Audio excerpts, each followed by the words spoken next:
The 1st of August, 1944. Something happened that terrified German commanders more than D-Day itself.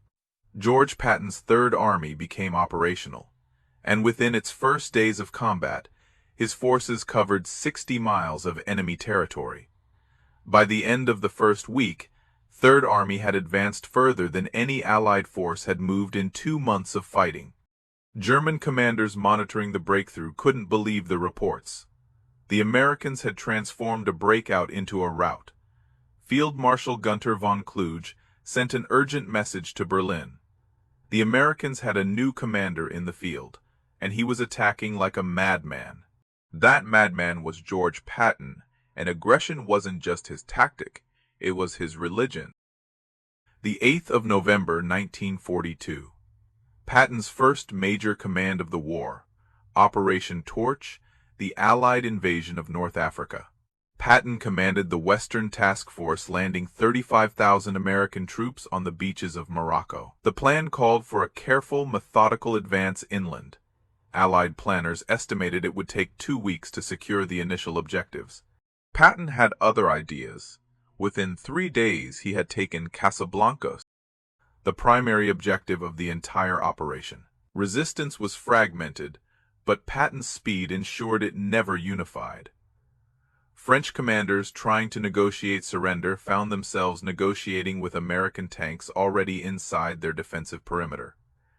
They hadn't expected the Americans to move that fast. Nobody had.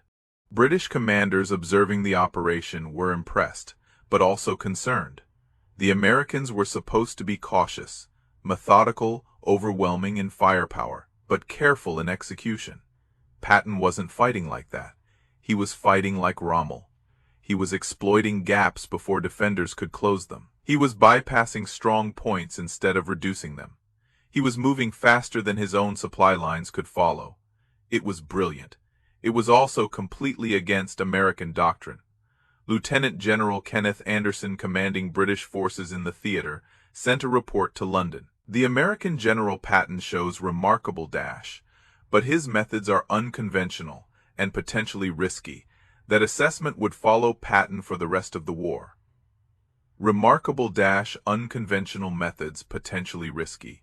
It was the most diplomatic way British officers could describe what they were really thinking. Patton was dangerously aggressive. But aggression wasn't recklessness. Patton understood something most generals didn't. In modern warfare, speed was survival. The side that moved first, moved fastest, and hit hardest usually won. Firepower mattered. Numbers mattered, but tempo mattered more. The general who could make decisions faster than his opponent, who could move his forces before the enemy could react, who could create chaos in the enemy's command structure, that general would win regardless of numbers or firepower. March 1943, Patton took command of 2nd Corps after the disaster at Kasserine Pass. American forces had been routed by Rommel's Afrika Korps. Units that had never seen combat fled in panic.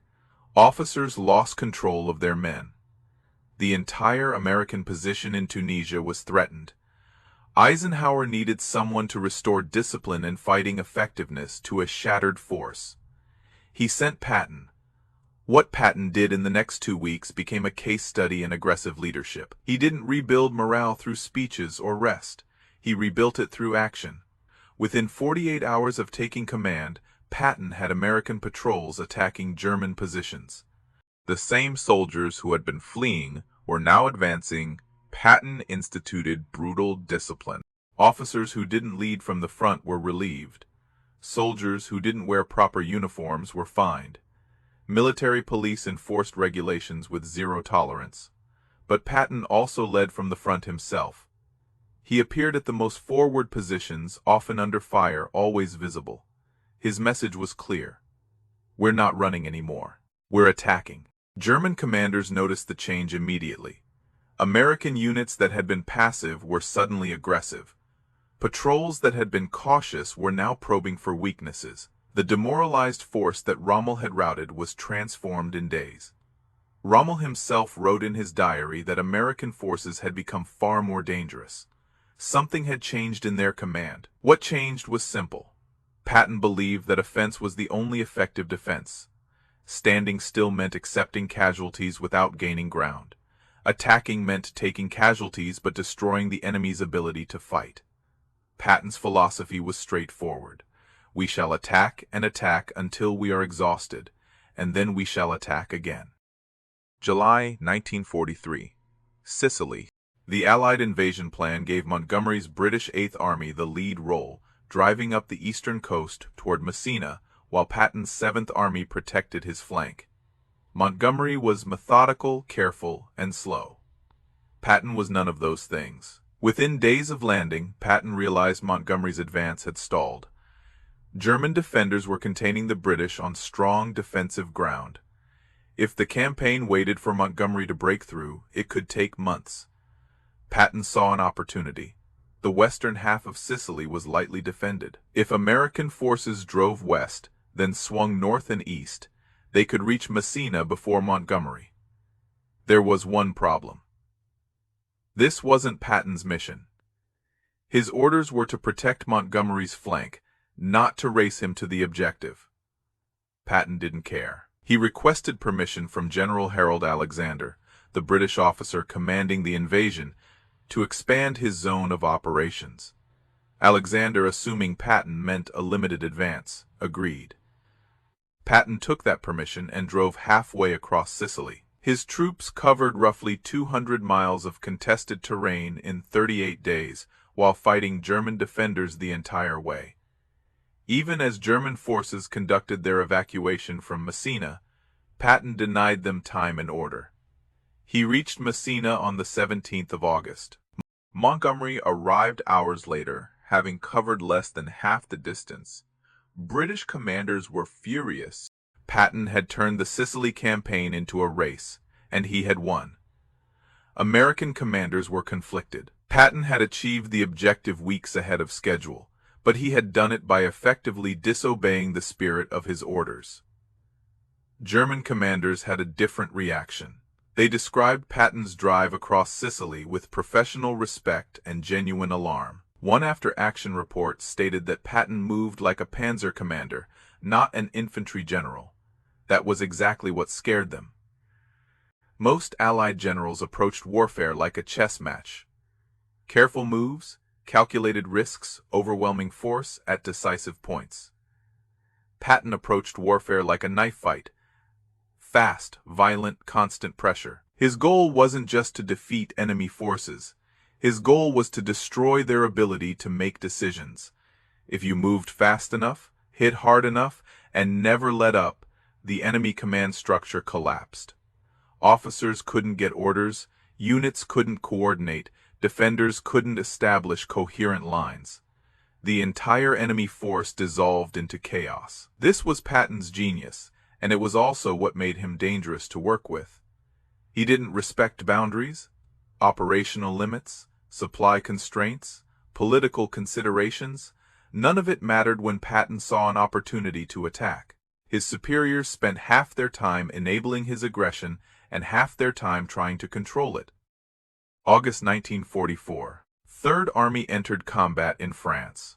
What happened next stunned everyone, including the Germans who thought they had seen everything Patton could do.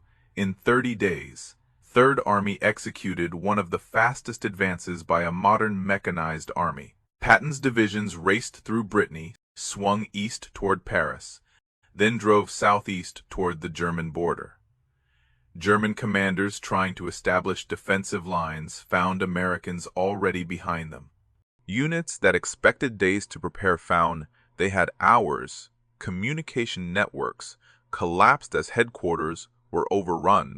Patton's staff worked around the clock just to keep track of where their own units were.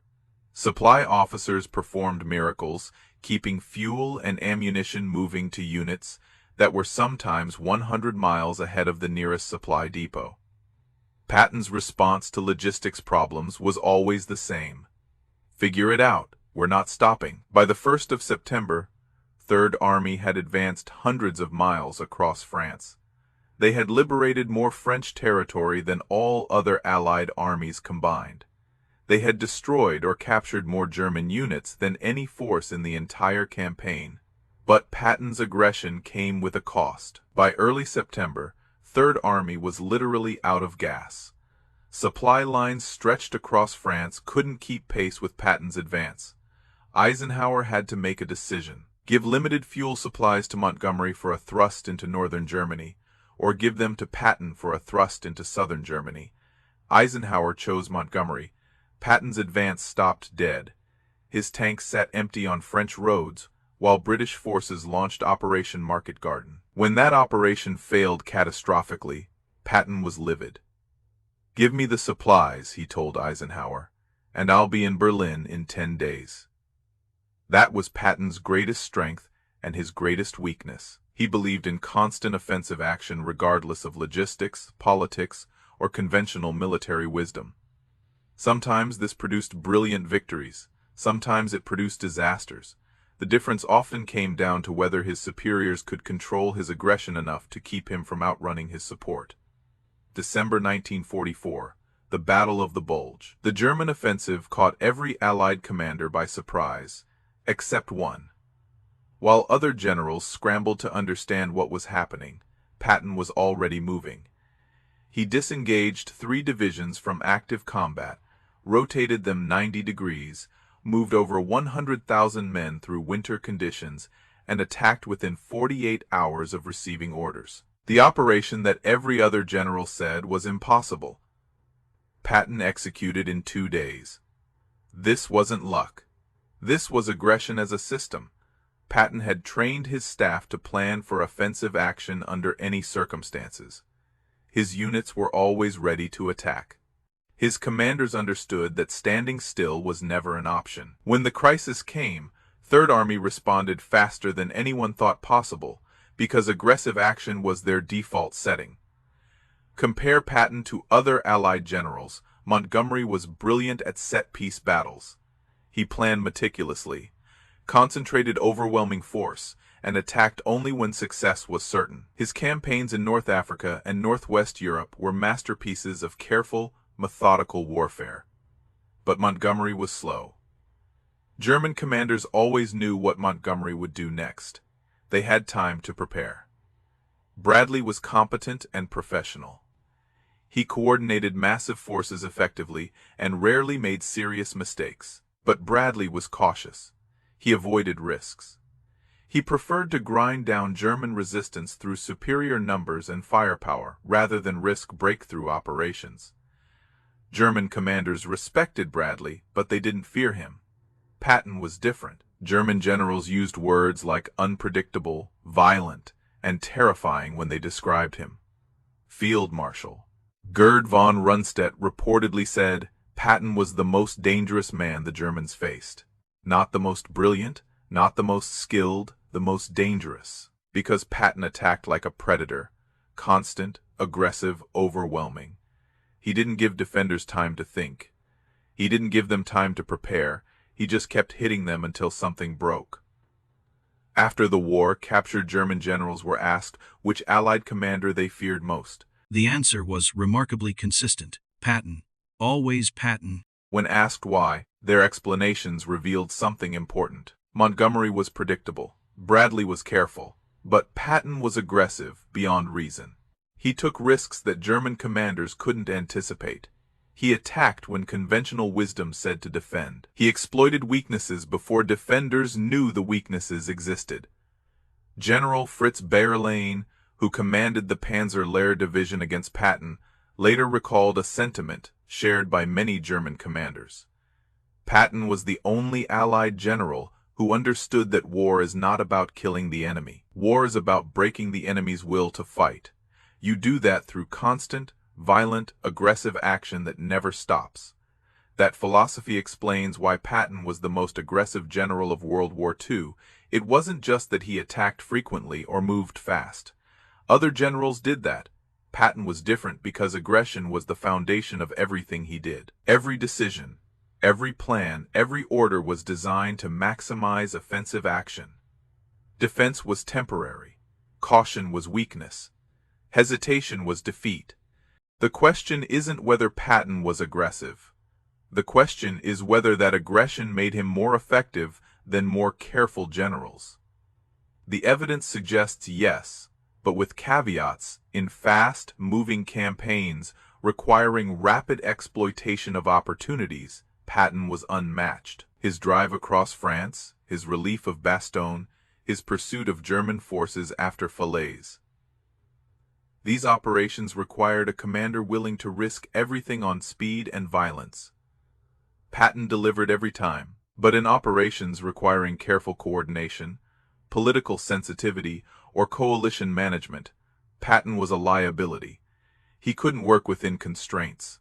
He couldn't accept that military considerations weren't the only factors in strategic decisions. This limited how Eisenhower could use him. By the end of the war, Patton had proven something important. Aggressive commanders could achieve results that careful commanders couldn't, but aggression alone wasn't enough.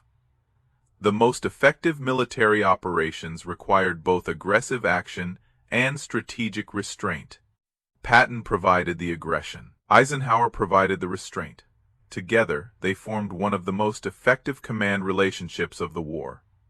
George Patton died in December 1945, but his legacy as the most aggressive general of World War II remains undisputed. German generals feared him more than any Allied commander. His own superiors struggled to control him. His soldiers followed him into impossible situations because they believed he would win, and he usually did. Through speed, violence, and relentless offensive action, Patton proved that aggression properly applied could break enemy armies that firepower alone couldn't defeat. The lesson wasn't that all generals should be as aggressive as Patton. The lesson was that modern warfare requires commanders willing to take risks, exploit opportunities, and maintain offensive action even when conventional wisdom says to slow down. Patton understood this instinctively. He built his entire approach to warfare around it. And in the process, he became the most aggressive, most feared, and most effective offensive commander the Allies produced in World War II.